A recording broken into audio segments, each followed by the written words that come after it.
Okay, welcome back to this week's speaker tip. Today, I'm going to be talking about gestures.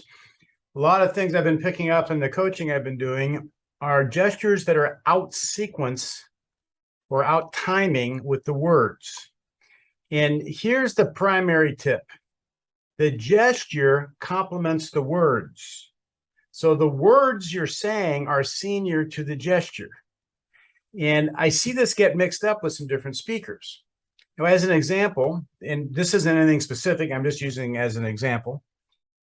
Person walks up and says, I knocked on the door. That's completely out sequence with the words you're giving. But if you walked up and said, I knocked on the door, that's better. But the best thing is to say, I walked up and I knocked on the door. You actually show the knocking while you say it. And having it before or after is a little bit more of an out sequence because you're describing what you're doing with the gesture. So if you said, I knocked on the door, there's no door there to knock on.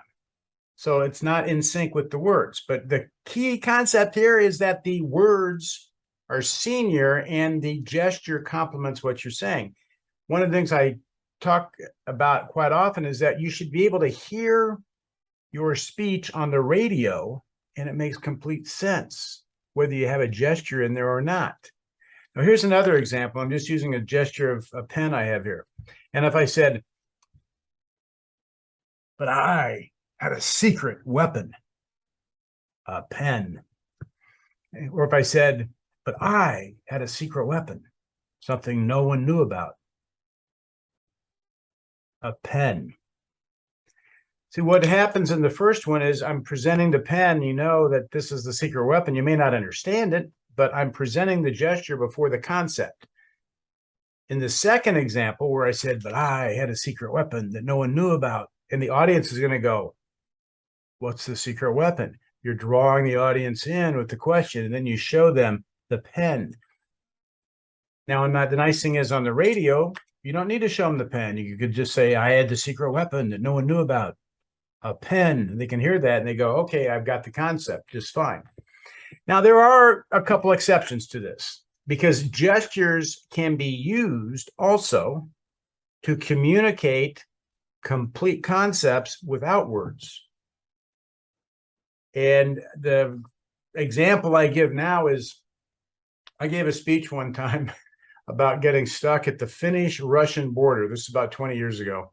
It's a long story, but we got stuck at the border. We didn't realize it's an actual border of like 3 kilometers.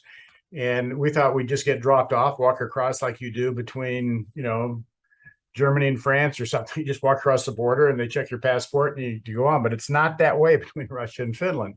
So we got dropped off and our passports got taken by these Russian officials. And the gentleman I was traveling with and I were stuck there for like 2 hours. We had no idea where our passports were. We had no idea who to talk to. Neither one of us spoke Russian.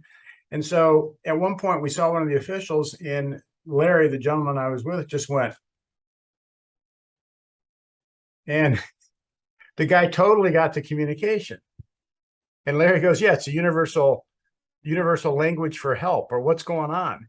And you could use that in a speech where you could say, I was stuck at the Russian border. I went, and then you could say, I'm talking to my wife and she's talking to me and I go, and you can have this repeated gesture that actually communicates what is going on, but the gesture is communicating it completely.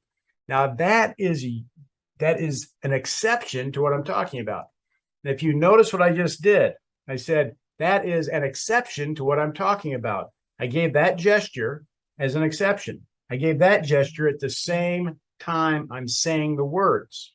So your gestures complement the words. They should sync with your words.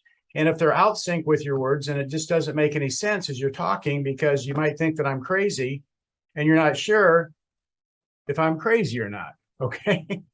So the words are the senior part. The gesture complements it. It needs to be in sync. That's your tip for today.